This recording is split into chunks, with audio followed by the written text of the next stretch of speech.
Well, good afternoon everyone. I hope everybody is well and getting out and doing plenty of fishing. Where are we going today? Well, I'm going to a venue that's not too far from where I was last time, which was the South Beach. So what I'm doing is just crossed over the river and I'm heading for Gorleston. So first of all I'm going to go to the pier and show you the layout of the pier and the parking, etc. And then I'm not going to fish the pier today, so I believe it's always a little bit busy there for me, so excuse me. I'm then going to carry on back along the top of Marine Parade at Gorleston, and I'm then going to fish the area known as the Wreck.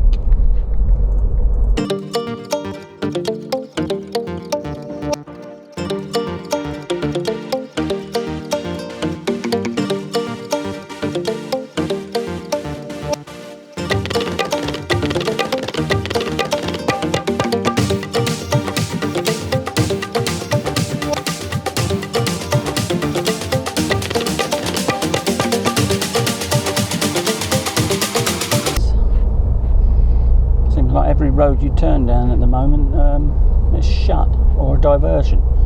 But anyway, we're now heading down towards the pier, and just in front on the left there you can see Gorleston Tackle Centre. So that is obviously a good stopping point for your bait or any tackle you need. Good local knowledge as well of the area and how it's all fishing. So that's the tackle shop on your left, and we come up against the river now. Now some people do fish in the river, but it can be absolutely horrendous tide flow through there, and quite snaggy as well, so you could end up losing quite a bit of gear if you don't know where to fish. So I continue on and we'll come up to the pier car park. Someone fishing there on the left. So this venue is absolutely ideal if you're not too mobile and you don't want to walk too far with your gear. It's very good for beginners. Okay, so that's the car park there. It's obviously not open at the moment, so anything, I don't know if you can get to it through there, not quite sure, but that's where the car park is. When you go in there, you literally got access right to the seawall. There's a little bit of free parking here, so if you wanted to, at the moment, you could park in these spaces on the right here, where these cars are all parked, and just walk your tackle through. It's not too far, and that puts you onto the pier. As I say, I'm not gonna fish the pier today. I'm gonna head back up Marine Parade and fish down the end of Gorleston, what's known as the Wreck, that area. So that's where we'll head off now.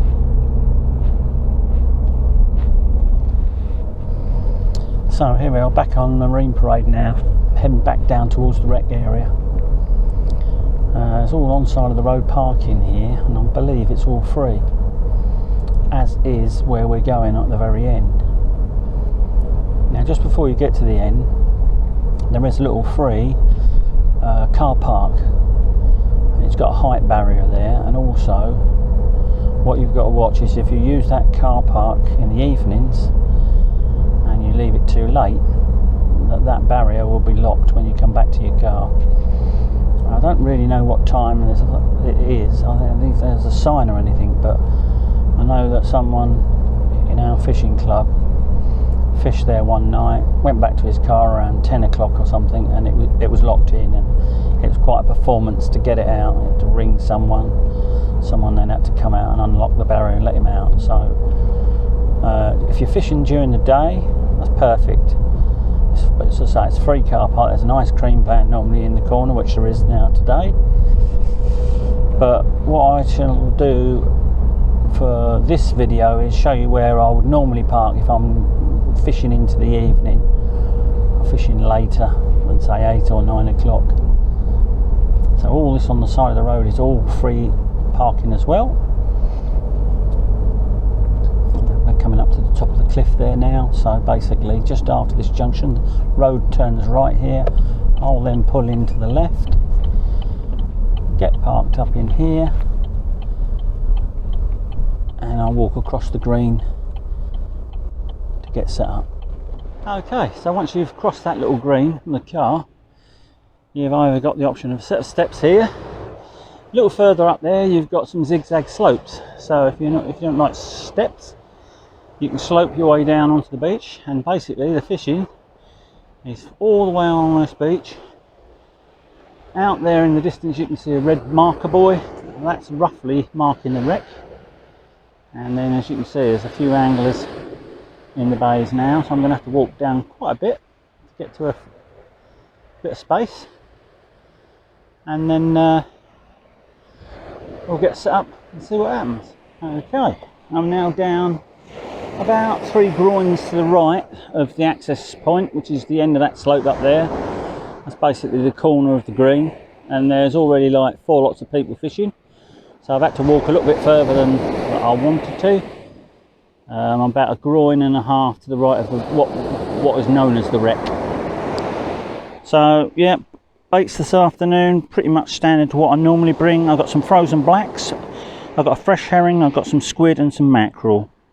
And it'd be a question of probably putting a scratching rig out at first, and then maybe experimenting with a bigger single hook later on. I'll start off with 1 rod like I normally do and see how it goes. See what the weed situation is. None on the beach. Okay, that first rod's out on the little size 2 double hook loop rig. Baited up with small worm and squid baits. I've got a pulley rig there with a single 2.0 and a wrap of fresh herring on there. That'll be going out next. I'm going to resist at the moment 2 rods, because if it's full of whiting I'm going to be like backwards and forwards running around like a lunatic, so we'll see how it goes. Species this time of year, we're in November now, which is why the great ball of fire up there is a bit of a surprise this afternoon, but there you go. Species, it's going to be, I would have thought, mainly whiting, chance of a dogfish and a flatfish. Real odd chance of a ray on here, I would have thought.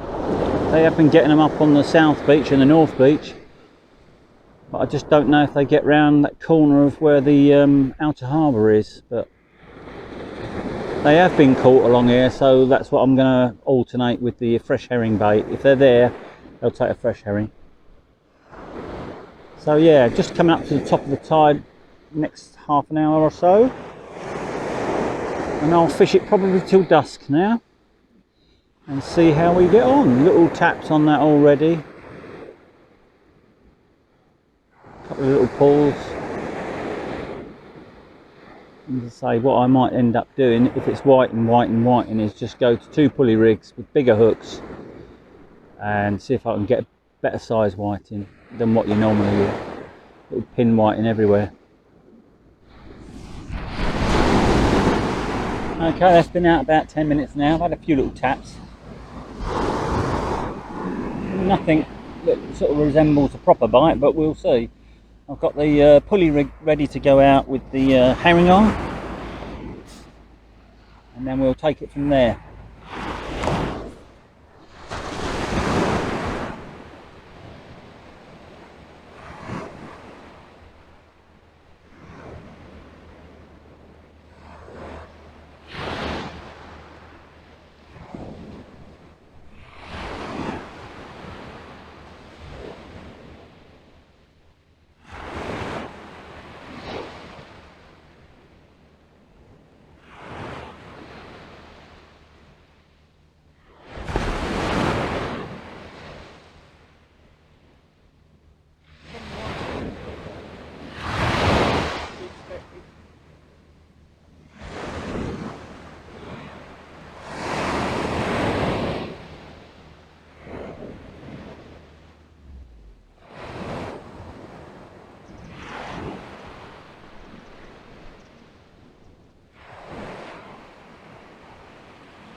whiting. Probably the first of many. There you go. Thought I saw a little bite.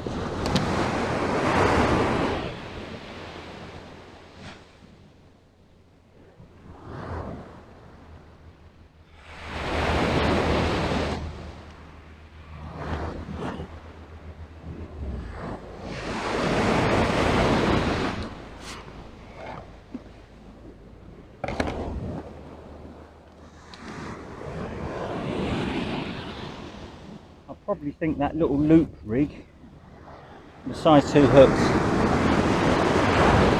is a little bit too finesse for this, so I'm going to change over to a straight 2 hook flapper. 1/0 hooks, thicker line. I don't think it's going to make any difference. I think the whiting are going to be there no matter what.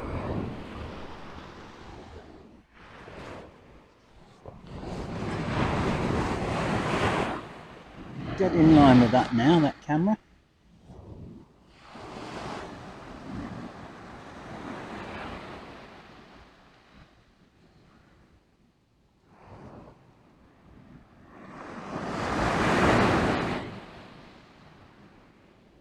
There it goes again. Ding ding, ding ding.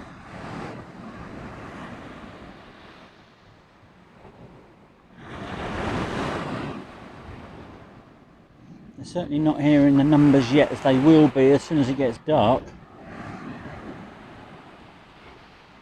I would think as soon as it gets dark, put a 3 hook flapper on with 3 pieces of fish, you'll get 3 white in every chuck all night. It's whether any are in size that's going to be the thing. There seems to be a lot of smaller ones here. Right, it's definitely going again. I'm going to bring that in a sec.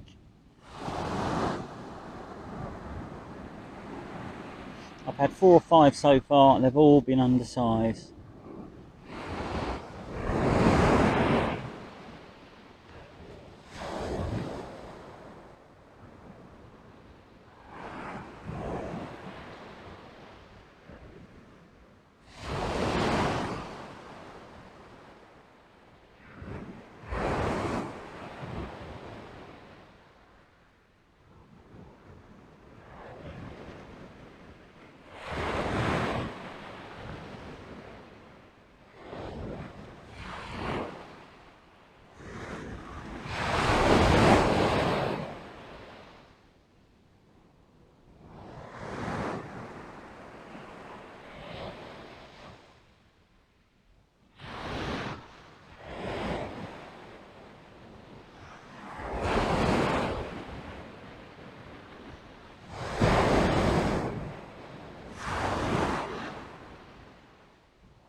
Head of a 27cm, but I don't think he's got quite the body, so he's going back.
Well, just about just gone 2:30 now. Just gone over the top of the tide. It's now going to start ebbing. And it's also coincided with the sun dipping down behind the cliff behind, so it's suddenly gone a little bit less bright and also a couple of degrees cooler. So with a bit of luck, that might bring a few fish on.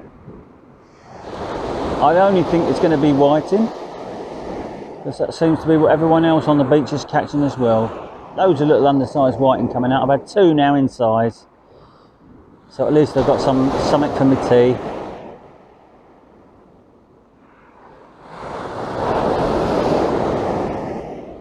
No one passed me this end, and that was obviously in the distance. There is Hopton's, the next venue up, which I'll be covering at some point. That's slightly a little bit different to this. You've not got much sand there. If you can see the water hitting the sea defences and spouting up in the air. There's a holiday camp up there as well, right at the back of the holiday camp. That's to come in another day. Meanwhile, I'm going to bring that in. There's another one rattling around on the end there now. Peas in a pod, so not expecting too much. I don't know if I'm going to fish till dark. I might fish till just dusk, so about 4 o'clock, 4:30, something like that. And then I'm going to make tracks, so you never know. As always in fishing, it only takes one bite.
About up to 3:30 now, and I've just had 2 double shots of keepers, so suddenly the size has increased. I don't know if you can see in the background either.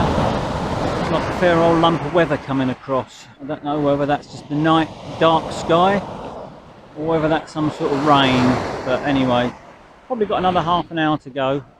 I'm now down to just fish baits on a 3-hook flapper, just to see if I can increase the size of these whiting, and it's definitely working.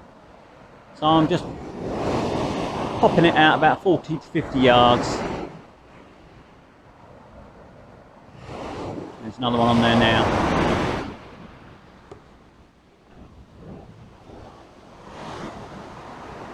So going all day with the whiting fest, I've suddenly just brought in a double shot of a pout and a half decent dab. Nice change from the white, and these 2 are both going back. And yeah, let's get that rod back out again. Seems like it's just kicking off now. Well, to turn up for the books. I've had 6 sort of decent fish in the last 3 casts. 4 or 5 whiting now for my tea. I'll put the dab and the pout back. But hey, I've caught something other than a whiting, so that can't be bad. I'm just keeping an eye on this sky over here. It looks pretty threatening, but I don't know. So I've got another cast out now with fresh baits on. I'm probably going to do one more cast and then I'm going to call it a day. I've probably had a dozen whiting, mostly undersized, and now I've had 4 or 5 keepers, all in the last hour. So yeah, probably if you rolled up here at dusk and fished into dark, you fill your boots. And that's basically what I would normally do, but it's not very good for filming in the dark, so there you go. I'm probably going to wrap this one up in a minute. I'll probably wait until the last cast's in, this one that's out, probably do one more rebait and then we'll be away.